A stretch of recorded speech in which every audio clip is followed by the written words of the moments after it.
Hello बच्चों, let's read the question carefully.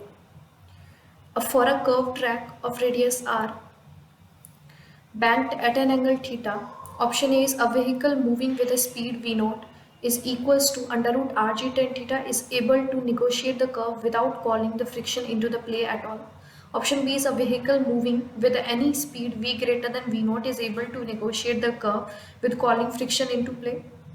Option C is a vehicle is moving with any speed v less than v naught must also have the force of friction into the play.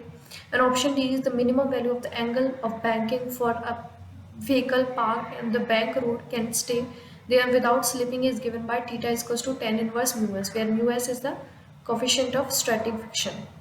तो question में हमको क्या कह रखा है, curve track के लिए जो कि एक थीटा एंगल पर बैंक्ड है, उसके लिए इन चारों ऑप्शन में से कौन सा सही होगा. तो लेट्स से हमारा फोर्स क्या है, ज़ीरो है और नॉर्मल रिएक्शन भी ज़ीरो है. इसका मतलब ऐसा कब कंडीशन बनेगी जब एम जी साइन थीटा, एक डायग्राम लेते हैं, इस तरह से बैंक्ड है किसी भी थीटा एंगल पर, तो एम जी साइन थीटा जो है वो M V square upon R के बराबर होना चाहिए. नॉर्मल रिएक्शन जीरो तो फ्रिक्शन फोर्स तो कोई होगा नहीं, तो M V square upon cos theta को बैलेंस कर रहा होगा. इसका मतलब tan theta is equal to V square upon R G. तो यहाँ से tan theta should be equal to V square upon R G और थीटा इज इक्वल टू कितना हो गया, tan inverse V square by R G. और हम क्या कह सकते हैं कि वेलोसिटी कितनी होगी, under root R G tan theta.